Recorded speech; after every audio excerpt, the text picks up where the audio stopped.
All right, I've beaten A Realm Reborn. Time to see what the next expansion is. Who's that Pokemon? It's Wrath of the Lich King!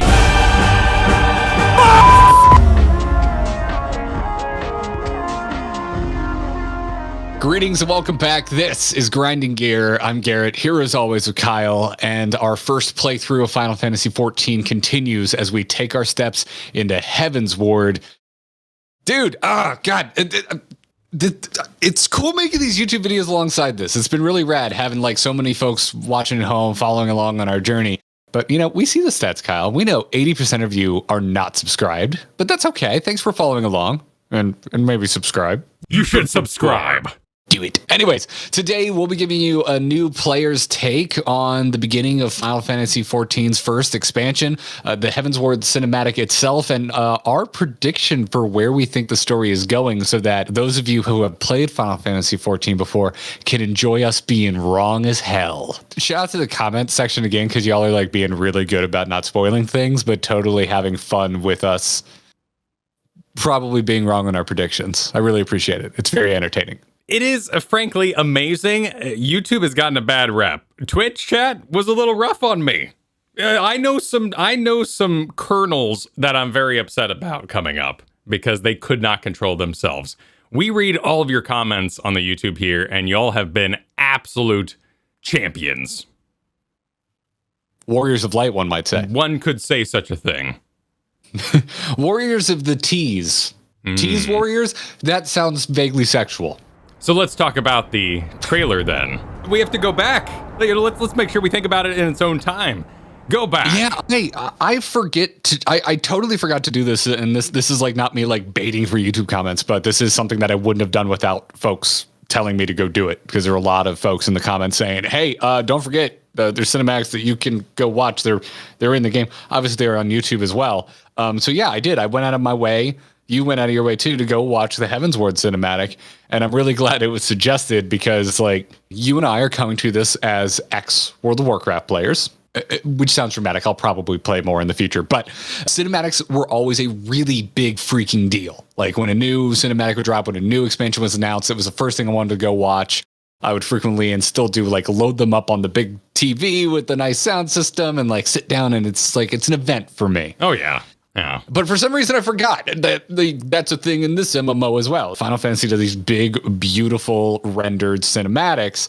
And I definitely started playing Heavensward before watching it. But very shortly after went, oh, right. Yeah, I should probably do what I'm being told and go check out the cinematic. It's freaking gorgeous. Also, I wish I had watched it like immediately after finishing A Realm Reborn, because it was pretty cool to see some of the key points in the end of ARR in like full rendered glory. It's an avatar of your character in this Warrior of Light, so you get to see the events of the previous game and as we head towards Ishgard and Heavensward. But we have to take it on our own time. So let's think about it in that way. Garrett, you just got out of the movie theater for Furious 7. You jump in your car. You're heading home. You're listening to Uptown Funk. You're excited to maybe play some Grand Theft Auto 5 tonight. You're looking forward to maybe Shovel Knight or The Witcher Wild Hunt coming out soon. And you watch this trailer. Oh my God. What was this? 2015? 2014? Yeah, 2015 April is when this trailer dropped. Oh man, that was good. I got married in 2015. That was a good year. Yeah, it was a different time. It was a different time. So when we're looking at this, there are, some video game sensibilities we now have, and we are parallels to others. And this cinematic was really interesting in that it did revisit those old parts. It had a spoiler warning there at the front of it. It was cool to see, they didn't necessarily do the fight scenes, but it was cool to revisit those characters and see our avatar in this way emotionally reacting, not just nodding and going along with it, really distraught about the events of A Realm Reborn. Kyle, have I told you that I, as a Floridian, have a great love of snow? Oh, okay. As a theme. I was wondering where you're going with this. I didn't remember sandals in the trailer. Okay, yeah. No, I really, and I think a decent chunk of this ties into my Warcraft fandom, and specifically Warcraft 3 and really liking Arthas. But I think another big chunk of it is I've lived in Florida most of my life, and snow is a very foreign concept. And if you want to sell fantasy to me, just show me some snowy mountains. I'm in. I like big societal tonal shifts when everyone involved in the cityscape is of a different personality, if you will. And this is something that The Witcher did fabulous with its major expansion, Blood and Wine. And I feel like we have that now. We did all these trade cities and all these cities based around the grand companies. And here, there ain't no trade. There ain't no communication. We are walled off. And I just love that changeover. Because so often in MMOs, you go from one big city to another big city, and it's controlled by a different faction. Same business going on. There's a bit of a there's no war and bossing say vibe going on with Ishgard that I really appreciate. That is like a fiction trope that always works for me. And then they've also wrapped in like one of my all-time favorite aesthetics, which is gothic ass castles. Yeah, it's a whole city. It's a mega city, a la like it's on the level of cyberpunk cities. Like you pick yours, Blade Runner, Dread, whatever you want. But it is the mega city is a gothic castle. A lot of people told me, like folks that know me and know what I like and what I respond to, they were teasing this. They were like, listen, dude, you're really strap in because you're really going to enjoy Heavensward. And within moments of getting there, before I even watched the cinematic, because again, I watched it shortly after I actually got to Ishgard, like just seeing the city, seeing like the kind of atmosphere through like the snowy blizzard as my character was walking up, like I was just instantly like, okay, yeah, I'm gonna dig this. It's my cup of tea. It was also teased up visually, and I love this in Skyrim with the Wizard's Tower. Bethesda games in general, or even Obsidian games, do this really well. You got New Vegas towers out in the distance. Visually, I just love the representation and letting you go there. And it's not something we see in other MMOs, in particular because the zones can feel so caged in, like you're in the ball pit, and you're not allowed to go explore the other areas at this time. I loved finally getting to go into the city and that lonely aspect. Though my biggest question watching the trailer is, should I be Dragoon? Is this like a really important part of what I'm about to witness? Because they made a really big deal about it, even though the new jobs that were released with this expansion were actually Dark Knight, Machinist, and Astrologian. Yeah, I found that a little weird as well. Like when I first, because it kept focusing on the Dragoon, and I'm like, is that a Dark Knight? And they get a polearm eventually, and I forgot because that sure looks like a Dragoon, but like the way they were focusing on it, yeah, it was strange. Is it because the name sounds like dragon, and this is the dragon expansion? Am I missing? I haven't played around with the Dragoon, so I don't know the Dragoon lore. But I mean, given the name, I'm like, I don't know. Are they dragon killers? Is that would probably explain it? I think so. So you remember back in A Realm Reborn when you were sitting in the big table room? Maybe you don't remember. A big table room, and you're there with Lord McHandsome, and his friend the Dragoon walks in. That Dragoon is like a Dragoon of legend, like a hero of the realm. And if you play the Dragoon class, you will get to know that hero ahead of time. So let's get into Ishgard itself, like from a gameplay perspective, getting there and meeting our new players, finding out who's going to put a roof over our heads as we're now essentially fugitives, even though we can still go back to, whatever city we feel like going to. By the way, I went back to Limsa and I talked to Badarin, our good buddy bartender, and he had custom lines about how me being framed was total bunk. Oh, nice. And he won't believe it for a day. So getting to Ishgard, Kyle, I feel like I've worked with you for a while. I feel like you probably like Count Edmund Fortome. Oh yeah. Oh, the presence, the atmosphere, the cane. Just a fabulous. What a voice too. Like to have him do the narration of not only you kind of entering, but also your additional zones. Seems like he's going to be the narrator for the whole adventure, while also being your benefactor here and your guide through the city in a sense is a really cool touch. Yeah, he showed up and I was just, it's, and this is probably a good time too to talk about, what we were warned of, which I'm not sure we should have been warned so much as we should have been hyped that like a ton of the voice actors changed, and no shade to previous voice actors, but boy, does it seem like an upgrade. Yes. In particular, what happened was they went from anime voice actors to radio play voice actors, British kind of style. A lot of them come from Doctor Who radio shows. And in that way, they got to experience the lore a little deeper because it was developed at this point and likely given to the actors with a little more prep. But also, they just know what they're talking about. And I honestly don't think any of the old actors were bad actors. They just didn't have a sense of being there. And even though Alphino hasn't changed his personality, I mean, really, the delivery is very much the same. There's a hint of humility, shyness, and performance that I'm just really enjoying and not hating him so much. Yeah, same. He also sounds young. The original Alphino voice actor sounded like a full-grown adult to me.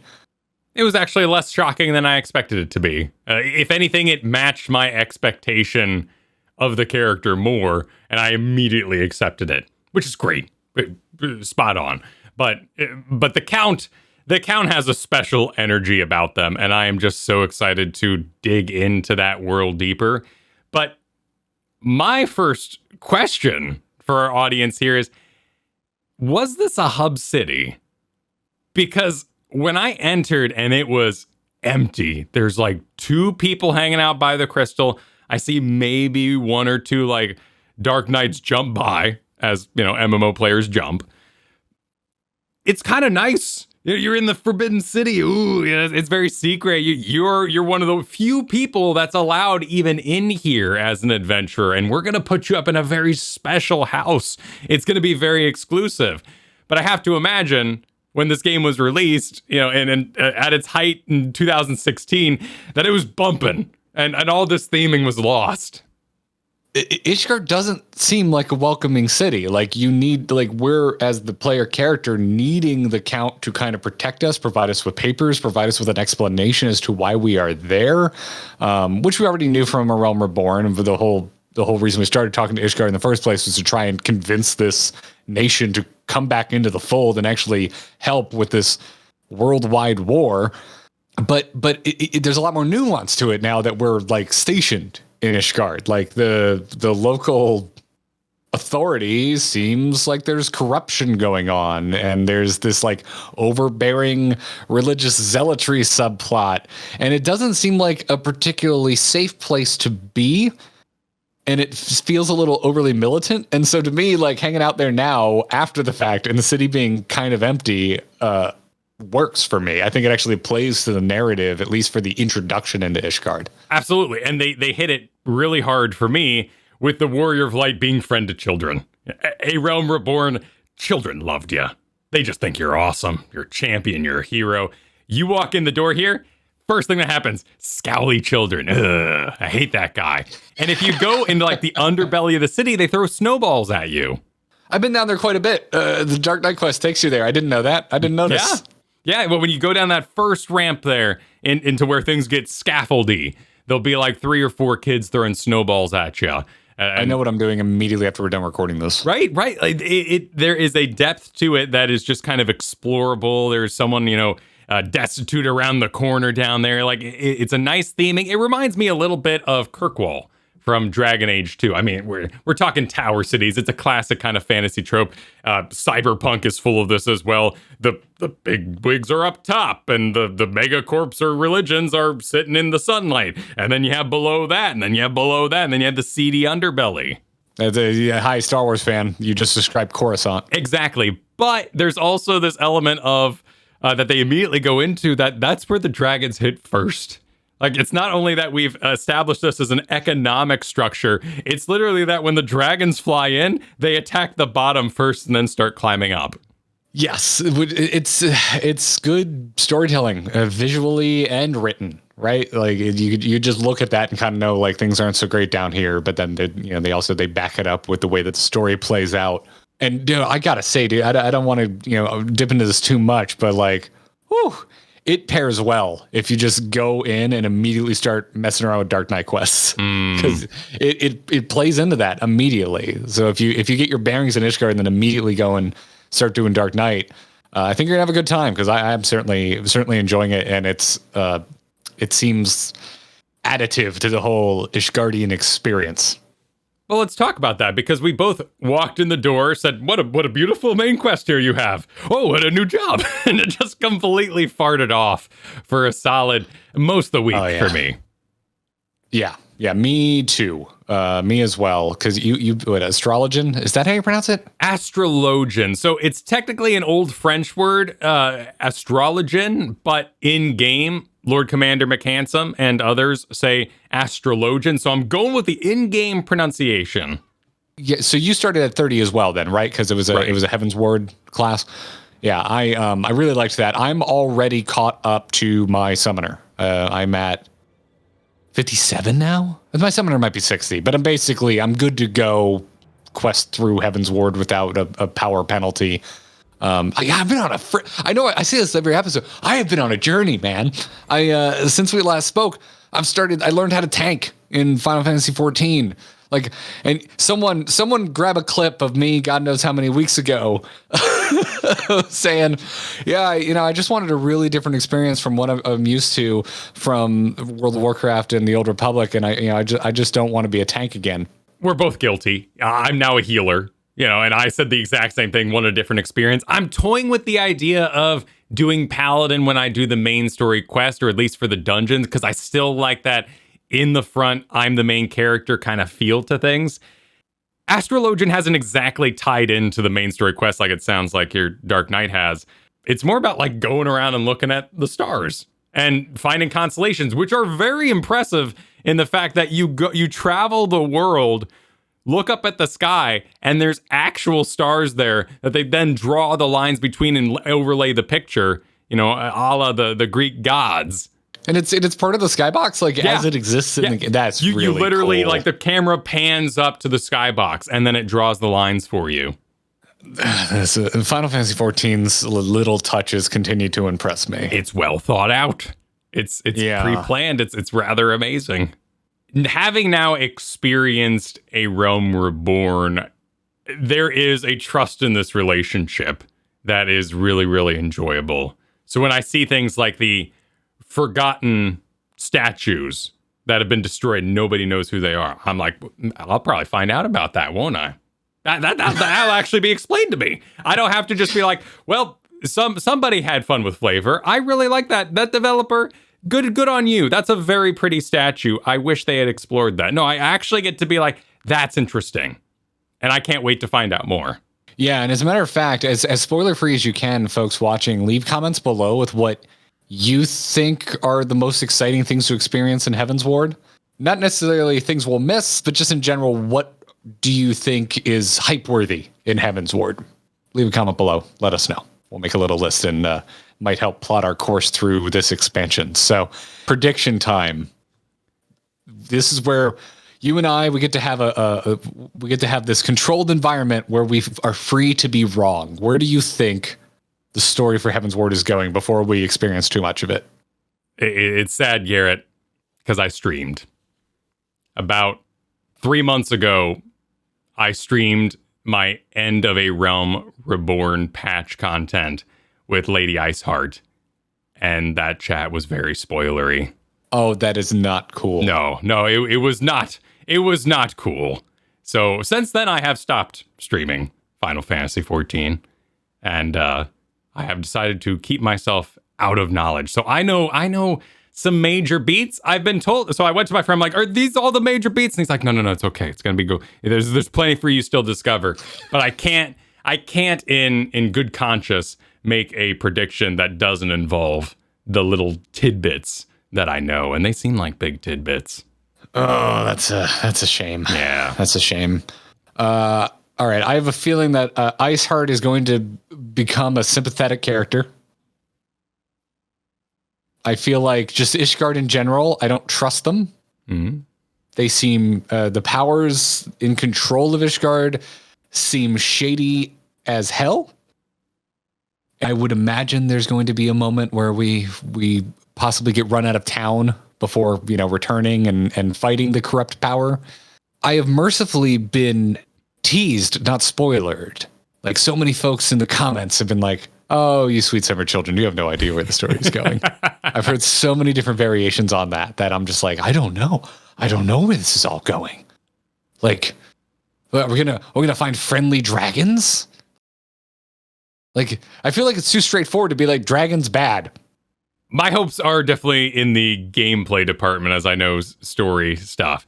I love how big all the ramps are, which I hope means they accommodate dragons. I want to fight up this city. I want to fight all the way to the top. Ooh, and then there's like clearly cool. a cathedral business. And what better place for a boss battle or anything than a cathedral? I want to fight through that. I found the big door. I'm like, let me in already. I want to have a big fight in there. We already know that there's been like a hint. There was a hint in The Realm Reborn that the bishop character is in league with the villains. Yeah, there was that big old fly through with the giant white beard guy. That definitely made him seem not friendly.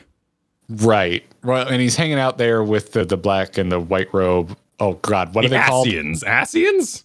Ascians. Yes, you're right. Thank you. I knew it was something with an A, and I was having trouble pulling it from my mind. But we've also seen a brief window into the new head of the Garlean Empire, and so far they haven't left things just sitting. I don't know if that'll be post expansion patch content or when we'll deal with massive shoulders. Yeah, they tend to, at least so far, at least in A Realm Reborn, they tended to deal with things in like chunks. It's like, here's the primal chunk and here's the syndicate chunk, and the three main cities kind of have multiple chunks that at various stages of it. So I feel like right now I'm in like this Ishgard chunk, and then eventually we're probably going to tie back into the fallout of the end of A Realm Reborn. I mean, it's part of the damn cinematic that we kicked this video off talking about. Like, yeah. What's going on with Lord Dorito?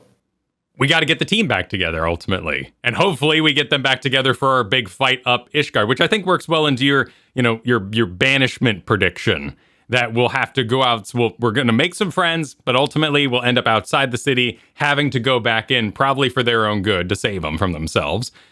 And for that, we'll have to gather up our teammates. But this really brings me to my final thought and appreciation on just Final Fantasy XIV's expansion and patch cycle in general. It is so nice as a customer to purchase a game and have the expansion, tell the whole story. And then your post-expansion content that continues your MMO feel with dungeons and story sets up the next expansion. Like, if I wanted to binge this game on release, I would feel complete. Like I beat something. Yeah, that's what makes it feel like it's like a more traditional video game, right? And I like it too. It's not the kind of thing, this is not where I like versus World of Warcraft and say that this is better, because I'm not sure it is. I think both have their merits. Like, back in the day, at like the height of my World of Warcraft play, which would have been like Wrath of the Lich King, I wasn't bad that fighting the Lich King was like the second patch for that expansion. I'm actually having trouble recalling from memory. Third? I don't know. It was a later patch. And it didn't bother me. It is, to me, it's a different experience. It's something I'm not used to, and it's one I'm liking for sure.